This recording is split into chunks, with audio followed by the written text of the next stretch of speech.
Salam damai sejahtera Bapak Ibu Saudara-saudari sekalian. Syukur kepada Allah, inilah unggahan video saya yang ke-90 4 April 2023 dengan topik sengaja berbuat dosa, boleh atau tidak.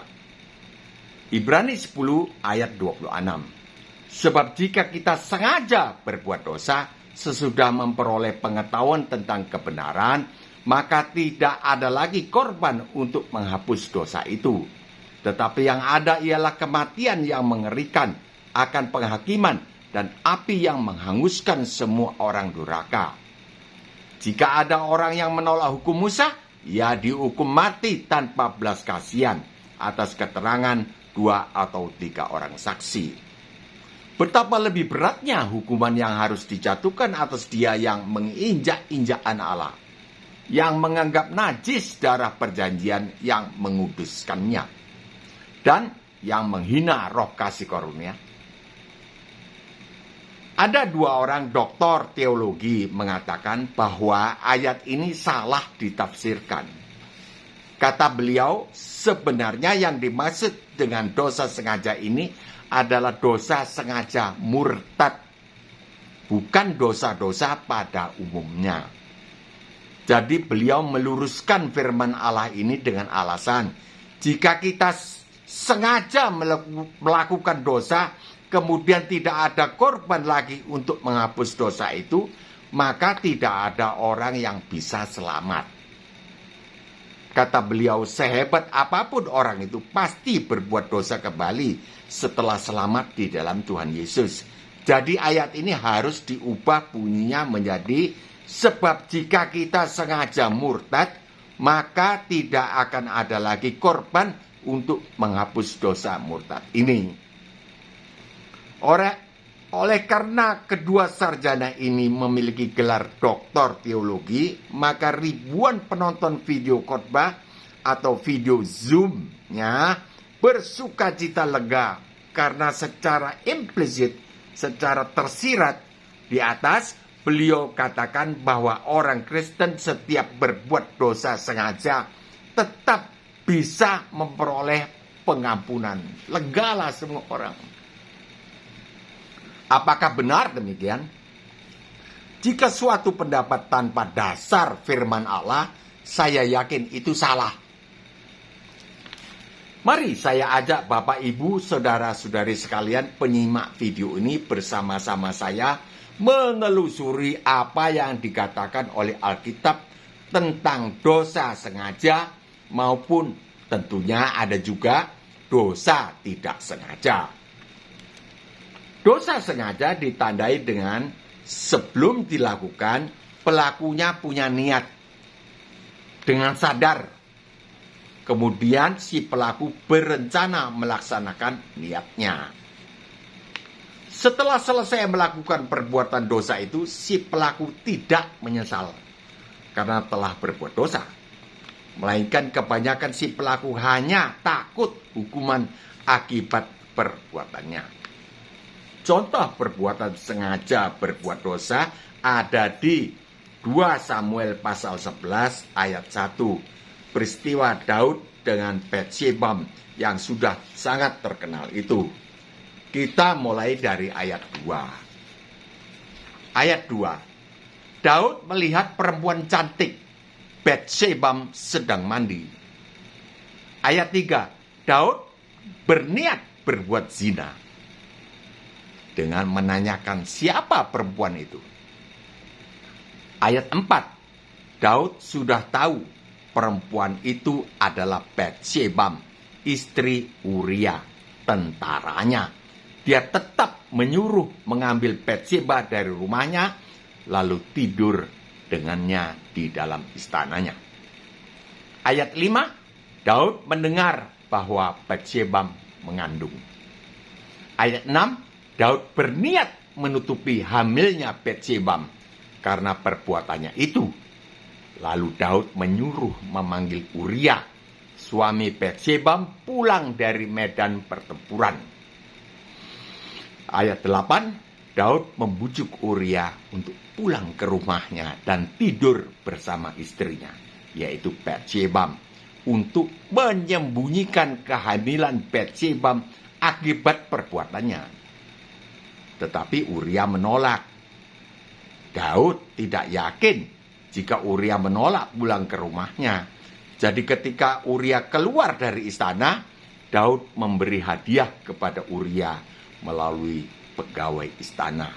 Padahal Uria tidak pulang ke rumahnya, melainkan tidur di pelataran istana. Ayat 13, Daud melakukan usaha lanjutan membujuk Uria dengan menjamu makan dan minum di istana sampai Uria mabuk. Tetapi tak disangka oleh Daud bahwa Uria tetap tidak mau pulang ke rumahnya. Dia tetap tidur di pelataran istana.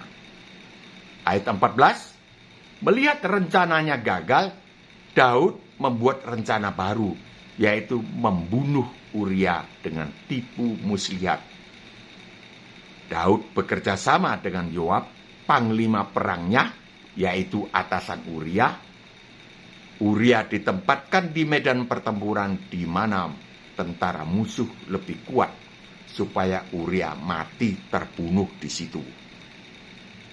Ayat 27, setelah Uria mati, Daud lanjut dengan menyuruh membawa Batsheba ke istananya menjadi istrinya. Daud tidak menyesali perbuatan jahatnya. Selain merampas Batsheba istri Uria, kemudian secara cerdik membunuh Uria. Ayat 27, tetapi hal yang telah dilakukan oleh Daud itu adalah jahat di mata Tuhan.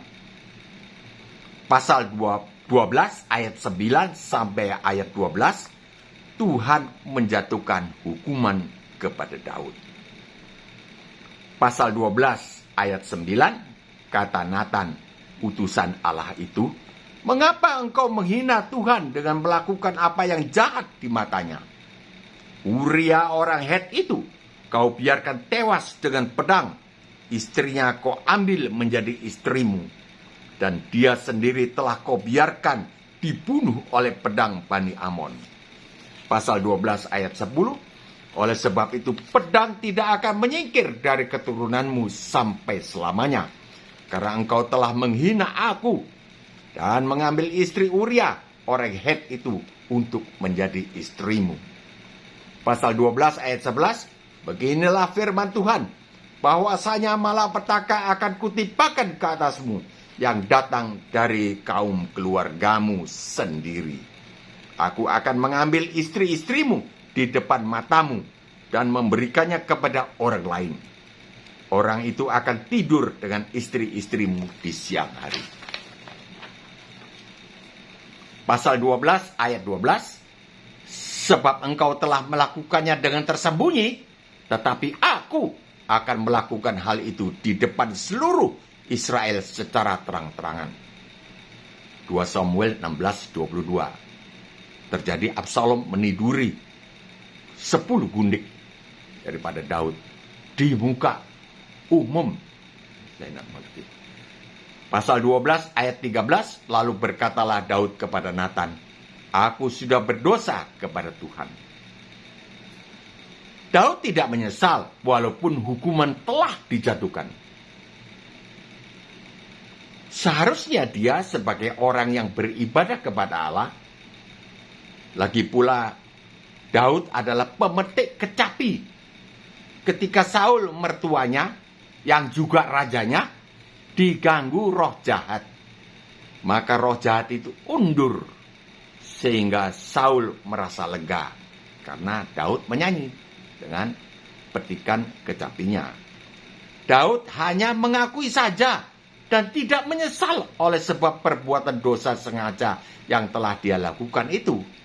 Ketika Natan menegur dia dengan perumpamaan, Daud takut kepada Tuhan setelah hukuman Allah dijatuhkan. Pokoknya kita tahu sekarang bahwa oleh sebab melakukan dosa sengaja, Allah menjadi murka. Jadi Bapak, Ibu, Saudara-saudari, jangan percaya akan pendapat bahwa dosa sengaja adalah tidak menjadi masalah di hadapan Tuhan. Jangan percaya buktinya tadi. Dan banyak bukti yang lain. Tapi kita bahas satu saja contohnya. Karena kita menghemat waktu. Jika ada yang ngotot, persisten, bahwa itu adalah Allah di perjanjian lama. Sekarang adalah zaman Tuhan Yesus di perjanjian baru, Pak Bagio. Ini jawab Pak Bagio. Bukankah Yesus Kristus adalah wujud Allah yang dulu di perjanjian lama yang tidak terlihat itu? Sekarang menjadi nampak di dalam wujud Tuhan Yesus? Bukan begitu? Di 2 Samuel pasal 12 ayat 13, Daud mengucapkan suatu pernyataan. Aku sudah berdosa kepada Tuhan. Dan Nathan berkata kepada Daud, Tuhan telah menjauhkan dosamu. Engkau tidak akan mati. Kalimat ini adalah perkataan Nathan, bukan sabda Allah melalui Nathan. Sebab jika sabda Tuhan selalu diawali dengan kata aku. Ini perkataannya Nathan menghadapi raja yang takut kepada Tuhan. Selanjutnya hukuman Tuhan tidak dibatalkan. Pedang tidak akan menyingkir dari keturunanmu sampai selamanya. Malah petaka akan kutimpakan ke atasmu yang berasal dari keluargamu sendiri. 2 Samuel 15 ayat 1. Absalom melakukan kudeta. 3. Orang akan meniduri istri-istrimu di siang hari di depan seluruh orang Israel secara terang-terangan. 2 Samuel 16 ayat 22. Absalom meniduri 10 gundik Daud yang ditinggalkan untuk menunggu istana ketika Daud melarikan diri takut kepada Absalom. Roma 11:22. Perhatikanlah kemurahan Allah dan juga kekerasannya. Jadi jangan mengentengkan beliau.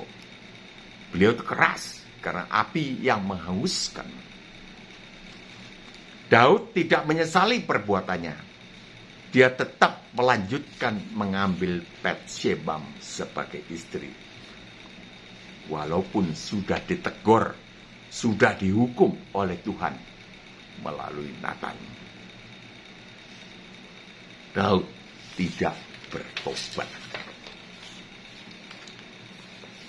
Tetapi Tuhan tidak mengakui Batsheba sebagai istri Daud. Kita bisa baca di silsilah Tuhan Yesus di Matius 1 ayat 6. Isai memperanakan Daud. Daud memperanakan Salomo dari istri Uria. Tidak disebutkan dari istri Daud, bukan. Dari istri Uria. Jadi ini perzinahan kan. Tapi waktu itu belum ada hukum Taurat. Sebagai catatan kita, secara silsilah, Yesus Kristus memiliki salah satu nenek moyangnya adalah orang yang hidup di dalam perzinahan. Jika diukur dari hukum Taurat sekarang. Bahkan ada satu lagi yang berbuat tidak benar di dalam seks, yaitu Tamar, tidur dengan mertuanya, yaitu Yehuda. Allah membiarkan hal ini terjadi guna menolong orang yang tidak jelas asal-usul keturunannya. Dia akan minder. Siapa bapakku? Siapa mamaku? Siapa nenekku? Kakekku? Agar orang ini sangat mudah menerima Tuhan Yesus. Tidak keberatan, tidak ada rasa kesulitan.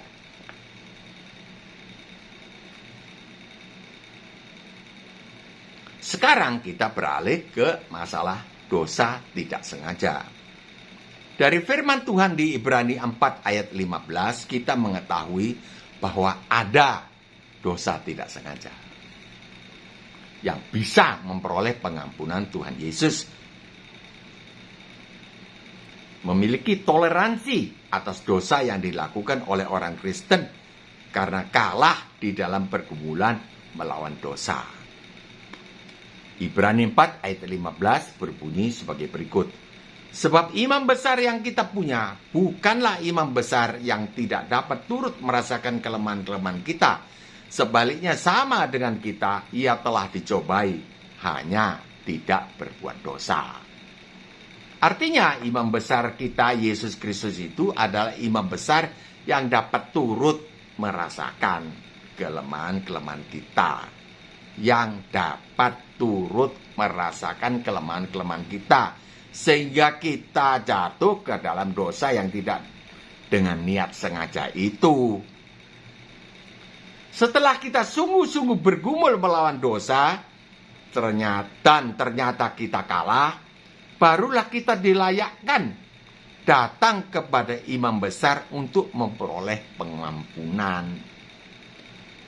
Mengenai masalah apakah kita sudah sungguh-sungguh atau tidak bersungguh-sungguh bergumul, hanya kita sendiri dan Tuhan Yesus yang mengetahuinya.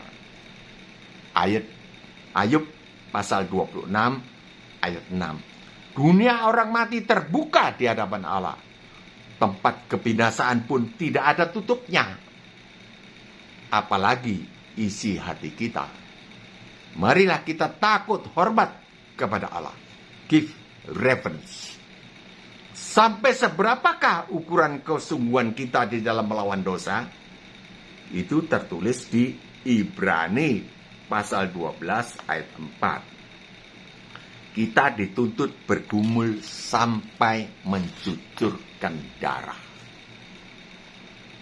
Ibrani pasal 12 ayat 4 berbunyi, dalam pergumulan kamu melawan dosa, kamu belum sampai mencucurkan darah. Bagaimana bisa ini dikerjakan? Mari kita baca petunjuk Tuhan di ayat sebelumnya, yaitu dengan mengingat dan memandang korban Tuhan Yesus. Ibrani pasal 12 ayat 3 berbunyi, ingatlah selalu akan Dia yang tekun menanggung bantahan yang sehebat itu terhadap dirinya dari pihak orang-orang berdosa, supaya jangan kamu menjadi lemah dan putus asa.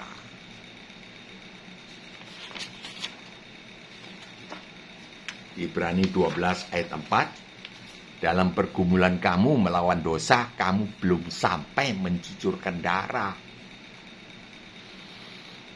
Jika kita sudah bergumul sampai mencucurkan darah, tentu tanda kutip ini, namun kalah kita boleh datang kepada imam besar Tuhan Yesus untuk memperoleh pengampunan dosa. Dan kuasa penggantian hukuman kita yang beliau kerjakan di atas kayu salib tahun 33 Masehi tetap berlaku bagi kita sampai sekarang dan selama masih ada langit dan bumi. Kemudian kita melanjutkan hidup kekristenan kita.